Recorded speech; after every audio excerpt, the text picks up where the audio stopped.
हरिहर काका की आगे की कहानी मैं शुरू करती हूँ। अगर कभी हरिहर काका की तबीयत ख़राब हो जाती थी तो वह मुसीबत में पड़ जाते, क्योंकि उनका अपना कोई तो था नहीं और भाई जो थे वो दिन भर काम में रहते और उनकी पत्नियाँ कभी उन्हें पूछती भी नहीं थी।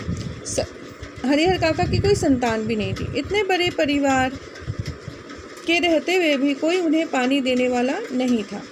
सभी अपने कामों में मशगूल यानी कि व्यस्त रहते थे। बच्चे या तो पढ़ लिख रहे होते या धमा चौकड़ी मनाते यानी खेल कूद कर रहे होते। मर्द खेतों पर गए रहते। औरतें हाल पूछने भी नहीं आती। उनकी अपनी बीवी भी नहीं थी जिंदा जो उसके बारे में पूछ लेते। दालान के कमरे में मतलब बरामदा जो होता है में वो अकेले पड़े रहते थे। हरिहर काका को स्वयं उठकर अपनी ज़रूरतों की पूर्ति करनी होती, मतलब अगर पानी प्यास लगी तो खुद उठकर पानी पीना पड़ता। ऐसे वक्त अपनी पत्नियों को याद कर करके हरिहर काका की आंखें भर आती। भाइयों के परिवार के प्रति मोह भंग की शुरुआत इन्हीं क्षणों में हुई थी और फिर एक दिन तो विस्फोट हो गया। तो हरिहर काका जो है वो इसी समय समझ गए जब वो बीमार हुए कि भाई उसे नहीं पूछते और भाई की पत्नियां भी उसे नहीं पूछती, और एक दिन तो विस्फोट ही हो गया। उस दिन हरिहर काका की सहन शक्ति जवाब दे गई। उस दिन शहर में क्लर्की करने वाले भतीजे का एक दोस्त गांव से आया था। जो भतीजा था उनके बड़े भाई का जो लड़का था वो क्लर्क था, उसका एक दोस्त उससे मिलने गांव आया था। उसी के आगमन के उपलक्ष्य में 2-3 तरह की सब्जी बचके यानी कि पकौड़ियाँ, चटनी, रायता आदि बनाए गए थे। बीमारी से उठे हरिहर काका का मन भी स्वादिष्ट भोजन के लिए बेचैन था। अच्छा खाना वो भी खाना चाहते थे। मन ही मन उन्होंने अपने भतीजे के दोस्त की सराहना की कि जिसके बहाने उन्हें अच्छी चीज़ें खाने को मिलने वाली थी। तो उन्हें अच्छा लगा कि चलो एक दोस्त आया, उसी के बहाने कुछ अच्छी चीज़ें खाने को मिल जाएंगी। लेकिन बातें बिल्कुल विपरीत हुई।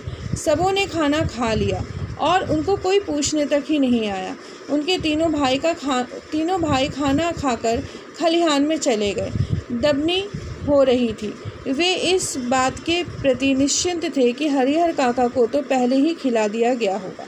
तो भाई लोग आए, खाना खाया और चले गए, और वो सोचते थे कि नहीं हमारी पत्नियां जो है वो भाइयों को मतलब हरिहर काका को खाना खिला चुकी होगी। लेकिन ऐसा बिल्कुल भी नहीं हुआ। अंत में हरिहर काका ने स्वयं दलान के कमरे से निकल हवेली में प्रवेश किया। तब उनके छोटे भाई की पत्नी ने रूखा सूखा खाना लाकर उनके सामने परोस दिया। भात, मट्ठा और अचार। बस हरिहर काका के बदन में तो जैसे आग लग गई। मतलब भतीजे का दोस्त आया तो उसे अच्छे अच्छे पकवान खिलाए गए, अपने हस्बैंड को, आदमियों को भी अच्छा खाना खिलाया, और मुझे उसने मतलब उनके भाई की जो पत्नियां थी ऐसे ही रूखा सूखा खाना दे दिया हरिहर काका को। उन्होंने थाली उठाकर बीच आंगन में फेंक दी। झन की तेज आवाज़ के साथ आंगन में थाली गिरी। भात बिखर गया। विभिन्न घरों में बैठी लड़कियां, बहुएं सब एक ही साथ बाहर आकर निकल गई। हरिहर काका गरजते हुए हवेली से दालान की ओर चल पड़े।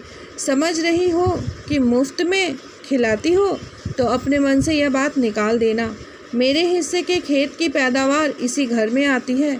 उसमें से तो मैं 2-4 नौकर रख लूँ, आराम से खाऊं, तब भी कमी नहीं होगी। मैं अनाथ और बेसहारा नहीं हूँ। मेरे धन पर तो तुम सब मौज कर रही हो, लेकिन अब मैं तुम सबों को बताऊँगा।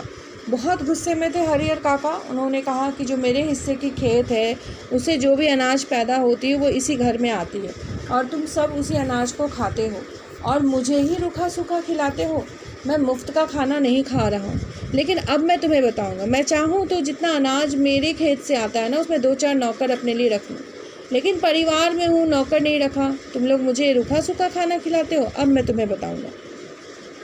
हरिहर काका जिस वक्त यह सब बोल रहे थे उस वक्त ठाकुर बाड़ी के पुजारी जी उनके दालान पर विराजमान थे। मतलब वो आए हुए थे, साधु संत वहाँ पे बैठे हुए थे।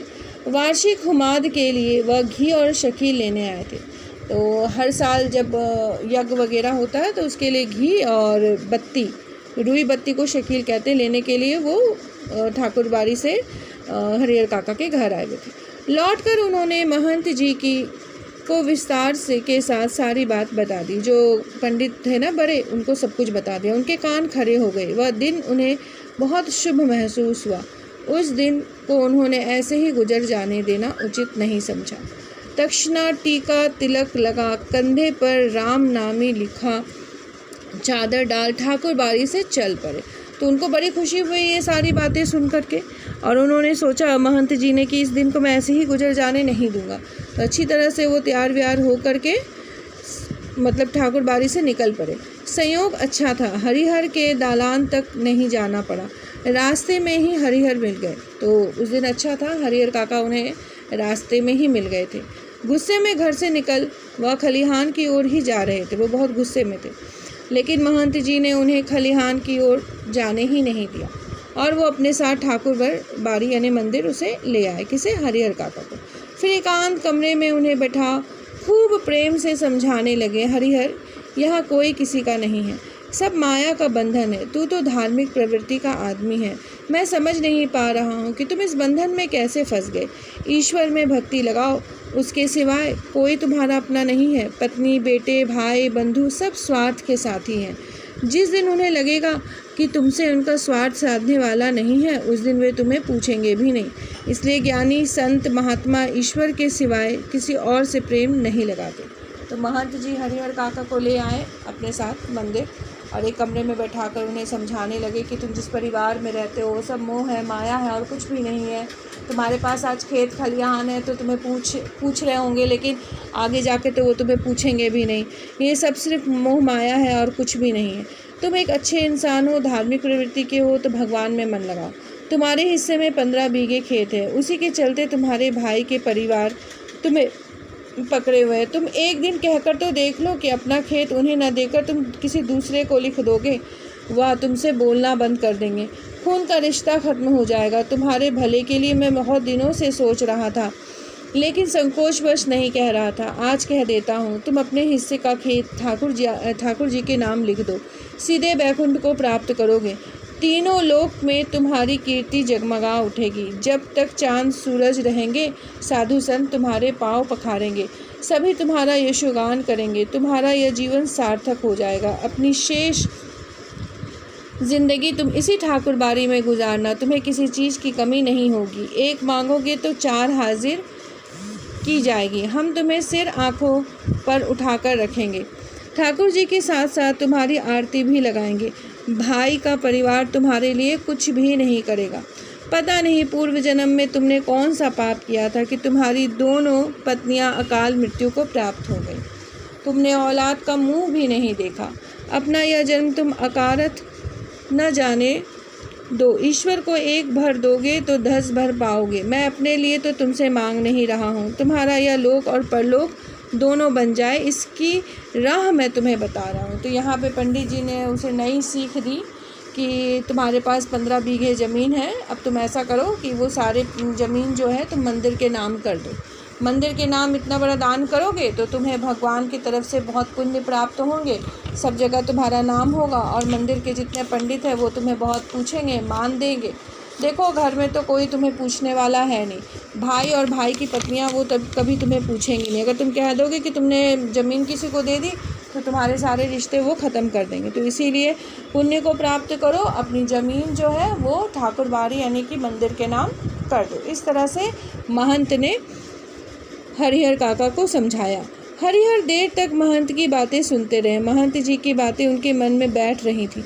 ठीक ही तो कह रहे हैं महंत जी, कौन किसका है। 15 बीघे खेत की फसल भाइयों के परिवार को देते हैं तब तो कोई पूछता नहीं, अगर कुछ नहीं देंगे तब क्या हालत होगी। तो कहीं ना कहीं हरिहर काका को मालूम था कि 15 बीघे ज़मीन का जो खेती है उनको मिल रहा है, फिर भी वो पूछते नहीं हैं। अगर नहीं देंगे तो वो तो मुझे वहाँ रहने भी नहीं देंगे। उनके जीवन में तो यह स्थिति है कि मरने के बाद भी उन्हें कौन याद रखेगा, मतलब मर भी जाए तो उन्हें कोई याद नहीं करेगा। अब तक के जीवन में तो ईश्वर के लिए उन्होंने कुछ भी नहीं किया, अंतिम समय में तो यह बहुत बड़ा पुण्य कमा लेना चाहिए। लेकिन यह सोचते हुए भी हरिहर काका का मुंह खुल नहीं रहा था। भाई का परिवार तो अपना ही होता है, उनको न देकर ठाकुर बाड़ी में दे देना उनके साथ धोखा और विश्वासघात होगा। लेकिन फिर हरिहर काका ये भी सोचने लगे कि भाई का परिवार अपना ही तो है, उन्हें नहीं दूँ और मंदिर में दे दूँ, ये तो गलत होगा ना, उनके साथ धोखा होगा। अपनी बात समाप्त कर महंत जी प्रतिक्रिया जानने के लिए हरिहर की ओर देखने लगे। उन्होंने मुंह से तो कुछ नहीं कहा, लेकिन उनके चेहरे के परिवर्तित भाव महंत जी की अनुभवी आंखों से छिप नहीं रह सके। अपनी सफलता पर महंत जी को बहुत खुशी हुई। उन्होंने सही जगह वार किया है। इसके बाद उसी वक्त देर तक ठाकुरबाड़ी के 2 सेवकों को बुलाकर आदेश दिया कि एक साफ सुथरे कमरे में पलंग और बिस्तरा लगाकर उन्हें ना आराम करने का इंतजाम करें। फिर तो महंत जी के कहने में जितना समय लगा था उससे कम समय में सेवकों ने हरिहर काका के मना करने के बावजूद भी उन्हें एक सुंदर कमरे में पलंग पर जा लिटाया। तो महंत जी समझ ही गए थे कि चेहरे का भाव परिवर्तित हो रहा है। अब ये पुण्य करना चाहता है, ज़मीन हमारे मंदिर के नाम कर देगा। उसने जल्दी से अपने सेवकों को कहा कि हरिहर काका के लिए एक अच्छा सा कमरा तैयार करो जिसमें वो आराम कर सके। तो सेवकों ने वैसा ही किया। हरिहर काका ने मना किया पर उन्होंने बात नहीं मानी और सेवकों ने हरिहर काका को अच्छे कमरे में ले जाकर आराम करने दिया। उन्होंने पुजारी जी को यह समझा दिया कि हरिहर के लिए विशेष रूप से भोजन की व्यवस्था की जाए। हरिहर काका को महंत जी एक विशेष उद्देश्य से लाए थे, इसीलिए ठाकुरबाड़ी में चहल पहल शुरू हो गई। तो लोग सब सुनने लगे, पूछने लगे आखिर अचानक ऐसे किसी काका को ले आए, अच्छा खाना देने के लिए कह रहे, तो ज़रूर कोई बात होगी। इस तरह की चहल पहल जो है वो मंदिर में शुरू हो गई थी। इधर महंत जी ने सेवकों को कह दिया था हरिहर काका को स्वादिष्ट भोजन कराएं ताकि वो खुश हो और 15 बीघे ज़मीन जो है वो मंदिर के नाम कर दे। तो ये साधु और संत के अंदर भी लालच है, स्वार्थ है, इसी बात को इस कहानी में दिखाया गया। ठीक है, बाकी की कहानी अगले वीडियो में।